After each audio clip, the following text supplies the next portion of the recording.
লক্ষাধিক টাকা জালিয়াতির অভিযোগে সিএসপি অপারেটরের বিরুদ্ধে ফিঙ্গারপ্রিন্ট জালিয়াতি করে কয়েক লক্ষ টাকা হাতিয়ে নেওয়ার অভিযোগ তার বিরুদ্ধে। ঘটনা হেরিয়ার পাঞ্জাব ব্যাংকের গ্রাহক সেবা কেন্দ্রের গ্রাহকরা পুলিশের দ্বারস্থ হলে অভিযুক্তকে আটক করে হেরিয়া থানার পুলিশ। হেরিয়াতে পাঞ্জাব ব্যাংকের গ্রাহক সেবা কেন্দ্রে কয়েক লক্ষাধিক টাকার জালিয়াতির অভিযোগ। শতাধিক গ্রাহকের ফিঙ্গারপ্রিন্ট জালিয়াতি করে কয়েক লক্ষ টাকা হাতিয়ার করে নেওয়ার অভিযোগ সিএসপি কর্পোরেটের বিরুদ্ধে। জালিয়াতি ধরা পড়তে অভিযুক্তকে ধরে গ্রাহকেরা। অভিযুক্তকে আটক করে থানায় নিয়ে আসে হেরিয়া তদন্ত কেন্দ্রের পুলিশ। अरे भैया कहाँ हैं आप? अरे ऐप में तो 5 मिनट दिखा रहा है। तो ऐसे कीजिए, कैंसिल कर दीजिए, मैं दूसरी कैब कर लूंगा। क्या बात कर रहे हैं आप? ऐप में तो 500 रुपए दिखा रहा है, आप एक्स्ट्रा क्यों मांग रहे हैं? क्या आप भी रोजाना ट्रेवल करने के लिए कैब बुक करते हैं? और क्या इसी तरह के एक्सपीरियंस का सामना करना पड़ता है आपको भी? तो आइए, अब इस एक्सपीरियंस को बेटर बनाने का टाइम आ गया है रेडी टू कैब के साथ। रेडी टू कैब से इंडिया का most trusted and fastest growing cab booking platform. Ready to cabs पर आपको कैब बुकिंग सर्विसेज ही नहीं बल्कि यहाँ पर आप local taxi, rickshaw, AC non AC taxi सब बुक कर सकते हैं। और सबसे अच्छी बात तो ये है कि यहाँ पर आप अपना फेयर खुद डिसाइड करते हैं, है ना ये अच्छी बात।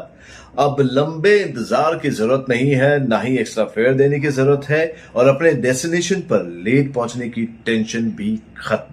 यहाँ पर सिर्फ बुकिंग ही नहीं, रेडी टू कैब्स के साथ आप एज ए करियर भी अपने आप को ग्रो कर सकते हैं, जहां पर इंडिया के बाकी के सारे प्लेटफॉर्म के कंपैरिजन में आप ज्यादा रेवेन्यू जनरेट कर सकते हैं।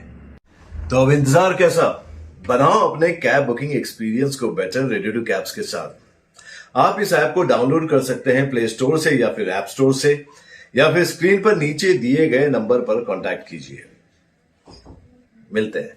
জানা গেছে ব্যাংকের গ্রাহক সেবা কেন্দ্রে টাকা জমা দিতে এলে কখনো সার্ভার ডাউন বা কখনো ফিঙ্গারপ্রিন্ট ম্যাচ হচ্ছে না বলে কয়েক দফায় দফায় ফিঙ্গারপ্রিন্ট নিয়ে না হতো। পরে দেখা যায় অ্যাকাউন্ট থেকে কয়েক দফায় দফায় টাকা তোলা হয়েছে। আবার কারো কারো টাকা নগদ জমা দেওয়া হলেও অ্যাকাউন্টে জমা পড়তো না সেই সব টাকা। গ্রাহকেরা সিএসপি কর্পোরেটকে জালিয়াতির কথা জিজ্ঞেস করলে তা অস্বীকার করে। এরপরে পুলিশের দ্বারস্থ হয়, অভিযুক্তকে আটক করে পুলিশ। জানা গেছে প্রায় শতাধিক গ্রাহকের কাছ থেকে ফিঙ্গারপ্রিন্ট জালিয়াতি করে প্রায় কয়েক লক্ষ টাকা নয়ছয় করা হয়েছে।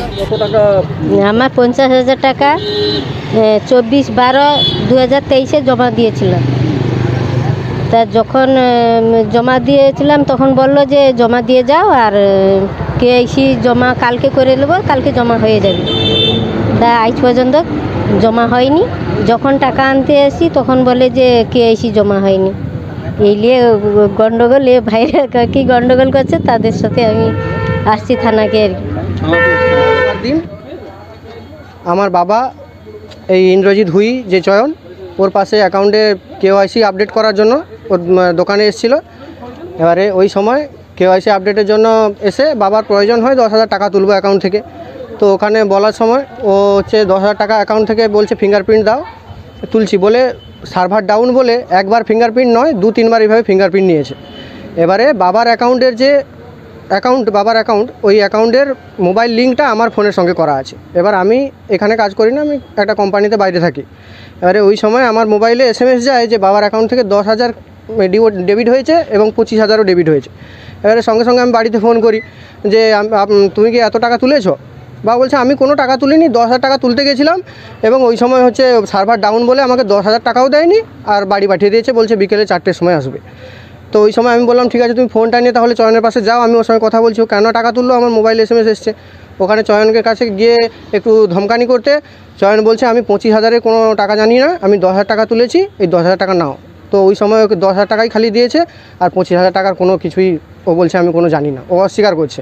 এবার সেই ব্যাংক স্টেটমেন্ট নিয়ে আমি স্যাটারডেতে বন্ধ ছিল ব্যাংক, আর সানডেতে বন্ধ ছিল, তার জন্য আজকে আমি ছুটি নিয়ে বাড়ি এসে সোজাসুজি ব্যাংকে যাই। এবং ব্যাংকে গিয়ে যেতেই ম্যানেজাররা বলছে যে ঠিক আছে এখানে ভেতরে মীমাংসা করে নিন, বাইরে কিছু যাওয়ার দরকার নেই। কিন্তু আমি ওই জিনিসটা পাবলিশ করতে চাই, যাতে হচ্ছে এই সব যারা বয়স্ক মানুষ আছেন বা নিরক্ষর আছেন, যারা জানে না, তাদের সুবিধার্থে যাতে তারা সুবিধা পায়, যাতে এই ব্যাংকের এই সব লোকের জন্যই আদার্স অনলাইন সার্ভিসগুলো যাতে ফ্রড বলে না বলা হয়, এবং সবার সুবিধার্থে আমি টাকা। কতজনের এইভাবে এইভাবে তো এখানে আছে 4-5 জন এবং আরও আমাদের গ্রামেরই অনেক বয়স্ক মানুষ এভাবে ফ্রড হয়েছেন। তো তারা অনেক দিন আগে থেকে ব্যাংক তো আপডেট করেনি বই, এবার তারা টাকা তুলেছে, ও চয়নও টাকা গায়েব করে দিয়েছে এবং পরে এসে যদি ওনার কাছে বলে উনি তো আর অস্বীকারই করবেন। হ্যাঁ, আমি থানায় জানিয়ে দিয়েছি এবং বড়বাবুর পাশে সব কিছু রিপোর্টিং করে দিয়েছি। তো উনি বলে দিয়েছেন যে যাতে এইভাবে এই চয়নের ওপরে কঠোরভাবে করা হয় এবং ওর ব্যাংক আইডি বন্ধ করে দেওয়া হয়, সেই ব্যবস্থা যাতে নেওয়া হোক সেটার জন্য আমি আবেদন করছি। আমার ওয়াইফের অ্যাকাউন্টে 43,000 টাকা ছিল, ওখান থেকে পুরো টাকাই তুলেছে ডবল ফিঙ্গারপ্রিন্ট দিয়ে। আমার ওয়াইফের ডবল ফিঙ্গারপ্রিন্ট দিয়ে বলেছিল যে 43,000 টাকা পুরো উঠে যাবে, কিন্তু এখন পাঠিয়েছে 30,000 গুগল পেতে পাঠিয়েছে আমার, 13,000 টাকা পাঠাচ্ছে না, ফোন করলে ফোন তুলছে না, আজ দেবো কাল দেবো বলছে, এইভাবে 13,000 দিচ্ছে না। হ্যাঁ, প্রতারিত হয়েছে ও নিজের মুখেই বলেছিল যে 43,000 টাকা উঠে গেছে, তার জন্য বলছে যে লিঙ্ক নেই, সার্ভার প্রবলেম, তার জন্য ক্যাশ দিতে পারছি না। 43,000 রিটার্ন 30,000 টাকা আমার গুগল পেতে রিটার্ন করেছে, 13,000 টাকা দেবে বলে এখনও দিচ্ছে না, তার জন্য আজকে আসা এই নিউজের সামনে।